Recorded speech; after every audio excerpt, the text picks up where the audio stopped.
Good morning, everyone. I would like to read to you this article written by President-elect John F. Kennedy called The Soft American, published in Sports Illustrated 62 years ago, December 26, 1960. Beginning more than 2,500 years ago, from all quarters of the Greek world, men thronged every 4 years to the sacred grove of Olympia, under the shadow of Mount Cronus, to compete in the most famous athletic contests of history, the Olympian Games. During the contest, a sacred truce was observed among all the states of Greece, as the best athletes of the Western world competed in boxing and foot races, wrestling and chariot races for the wreath of wild olive, which was the prize of victory. When the winners returned to their home cities to lay the Olympian crowns in the chief temples, they were greeted as heroes and received rich rewards. For the Greeks prized physical excellence and athletic skills among man's great goals and among the prime foundations of a vigorous state. Thus, the same civilizations which produced some of our highest achievements of philosophy and drama, government and art, also gave us a belief in the importance of physical soundness, which has become a part of Western tradition. From the mens sana and corpore sano of the Romans to the British belief that the plain fields of Eton brought victory on the battlefields of Europe. This knowledge, the knowledge that the physical well-being of the citizen, is an important foundation for the vigor and vitality of all the activities of the nation. It is as old as Western civilization itself, but it is a knowledge which today in America we are in danger of forgetting. The first indication of a decline in the physical strength and ability of young Americans became apparent among United States soldiers in the early stages of the Korean War. The second came when figures were released showing that almost 1 out of every 2 young Americans was being rejected by selective service as mentally, morally, or physically unfit. But the most startling demonstration of the general physical decline of American youth came when Dr. Hans Krauss and Dr. Sonia Weber revealed the results of 15 years of research centering in the posture clinic of New York's Columbia Presbyterian Hospital. Results of physical fitness tests given to 4,264 children in this country and 2,870 children in Austria, Italy, and Switzerland. The findings showed that despite our unparalleled standard of living, despite our good food and our money playgrounds, despite our emphasis on school athletics, American youth lagged far behind Europeans in physical fitness. 6 tests for muscular strength and flexibility were given. 57.9% of the American children failed 1 or more of these tests, while only 8.7% of the European youngsters failed. Especially disheartening were the results of the 5 strength tests. 35.7% of American children failed 1 or more of these, while only 1.1% of the Europeans failed. And among Austrian and Swiss youth, the rate of failure was as low as 0.5%.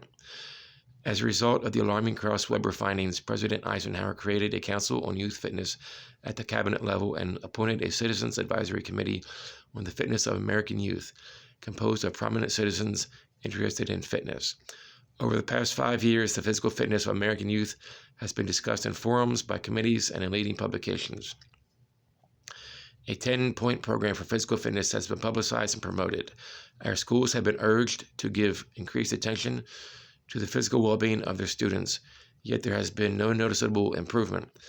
Physical fitness tests conducted last year in Britain and Japan show that the youth of those countries were considerably more fit than our own children, and the annual physical fitness tests for freshmen at Yale University show a consistent decline in the prowess of young Americans.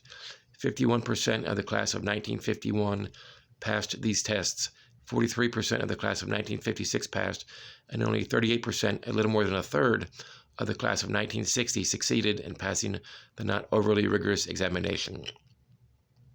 Of course, physical tests are not infallible. They can distort the true health picture.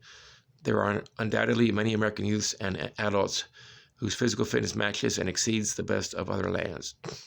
But the harsh fact of the matter is that there is also an increasingly large number of young Americans who are neglecting their bodies, whose physical fitness is not what it should be, who are getting soft, and such softness on the part of individual citizens can help to strip and destroy the vitality of a nation. For the physical vigor of our citizens is one of America's most precious resources. If we waste and neglect this resource, if we allow it to dwindle and grow soft, then we will destroy much of our ability to meet the great and vital challenges which confront our people. We will be unable to realize our full potential as a nation. Throughout our history, we have been challenged to armed conflict by nations which sought to destroy our independence or threatened our freedom. The young men of America have risen to those occasions, giving themselves freely to the rigors and hardships of warfare. But the stamina and strength which the defense of liberty requires are not the product of a few weeks' basic training or a month's conditioning. These only come from bodies which have been conditioned by a lifetime of participation in sports and interest in physical activity. Our struggles against aggressors throughout our history have been won with playgrounds and corner lots and fields of America. Thus, in a very real and immediate sense, our growing softness, our increasing lack of physical fitness is a menace to our security. However, we do not, like the ancient Spartans, wish to train the bodies of our youths merely to make them more effective warriors.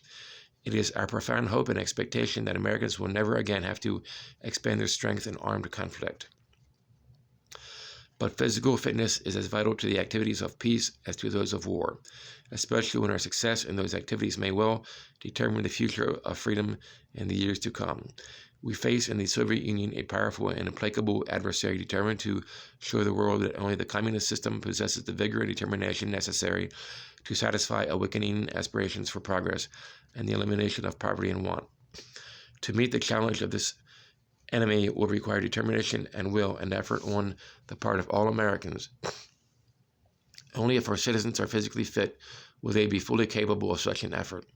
For physical fitness is not only one of the most important keys to a healthy body, it is the basis of dynamic and creative intellectual activity. The relationship between the soundness of the body and the activities of the mind is subtle and complex.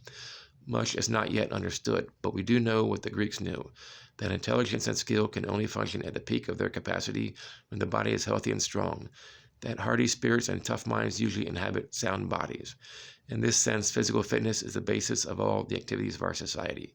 And if our bodies grow soft and inactive, if we fail to encourage physical development and prowess, we will undermine our capacity for thought, for work, and for the use of those skills vital to an expanding and complex America. Thus, the physical fitness of our citizens is a vital prerequisite to America's realization of its full potential as a nation, and to the opportunity of each individual citizen to make full and fruitful use of his capacities.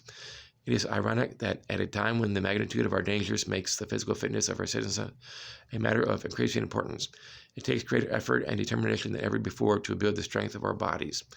The age of leisure and abundance can destroy vigor and muscle tone as effortlessly as it can gain time. Today, human activity, the labor of the human body, is rapidly being engineered out of working life. By the 1970s, according to many economists, the man who worked with his hands will be almost extinct. Many of the routine physical activities which earlier Americans took for granted are no longer part of our daily life. A single look at the packed parking lot at the Irish High School will tell us what has happened to the traditional hike to school that helped to build young bodies. The television set, the movies, and the myriad conveniences and distractions of modern life all lure our young people away from the strenuous physical activity that is the basis of fitness in youth and in later life. Of course, modern advances and increasing leisure can add greatly to the comfort and enjoyment of life, but they must not be confused with indolence, with, in the words of Theodore Roosevelt, slothful ease, with an increasing deterioration of our physical strength. For the strength of our youth and the fitness of our adults are among our most important assets, and this growing decline is a matter of urgent concern to thoughtful Americans. This is a national problem and requires national action. President Eisenhower helped show the way through his own interest and by calling national attention to our deteriorating standards of physical fitness. Now it is time for the United States to move forward with a national program to improve the fitness of all Americans.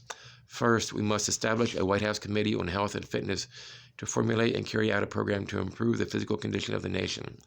This committee will include the Secretary of Health, Education, and Welfare and the Secretary of the Interior. The executive order creating the committee will clearly state its purpose and coordinate its activities with the many federal programs which bear direct relation to the problem of physical fitness. Second, the physical fitness of our youth should be made the direct responsibility of the Department of Health, Education, and Welfare. This department should conduct, through its Office of Education and the National Institutes of Health, research into the development of a physical fitness program for the nation's public schools. The results of this research shall be made freely available to all who are interested. In addition, the Department of Health, Education, and Welfare should use all its existing facilities to attack the lack of youth fitness as a major health problem. Third, the governor of each state will be invited to attend an annual National Youth Fitness Congress. This Congress will examine the progress which has been made in physical fitness during the preceding year, exchange suggestions for improving existing programs, and provide an opportunity to encourage the states to implement physical fitness programs drawn up by the Department of Health, Education, and Welfare. Our states are anxious to participate in such programs to make sure that their youth have the opportunity for full development of their bodies as well as their minds. Fourth, the President and all departments of government must make it clearly understood that the promotion of sports participation and physical fitness is a basic and continuing policy of the United States. By providing such leadership, by keeping physical fitness in the forefront of the nation's concerns, the federal government can make a substantial contribution toward improving the health and vigor of our citizens. But no matter how vigorous the leadership of government, you can fully restore the physical soundness of our nation only if every American is willing to assume responsibility for his own fitness and the fitness of his children. We do not live in a regimented society where men are forced to live their lives in the interest of the state. We are, all of us, as free to direct the activities of our bodies as we are to pursue the objects of our thought. But if we are to retain this freedom for ourselves and for generations yet to come, then we must also be willing to work for the physical toughness on which the courage and intelligence and skill of man so largely depend. All of us must consider our own responsibilities for the physical vigor of our children and the young men and women of our community. We do not want our children to become a generation of spectators. Rather, we want each of them to be a participant in the vigorous life. So that's the article. And pretty good if you ask me. And keep in mind that was written in 1960 when most Americans were thin. And I personally think President Kennedy would roll over in his grave if he could see the appalling, pathetic, and ungodly standards that most Americans have adopted in the year 2022. We definitely need a turnaround and to pursue the vigorous life, as he says. And I personally am working on a book of my own right now regarding diligence and work ethic. So that's in the works right now. But in the meantime, I would highly recommend this book. It's called Toxic Waste, written by one of my favorite actors, Denny Miller, Get to Know Sweat. And it's a very good book and very, I find, motivational, inspirational, to get you started on your journey of optimal health. And so I would recommend reading this if you can. It's very informative and as well as entertaining. So get this in the meantime. And I would say, if you haven't subscribed already, please do so. And give a like to this video and share it if you can to anyone who is interested in leading a healthy life and possibly making resolutions for better health in the new year. So that's all for today, and I hope to talk to you soon.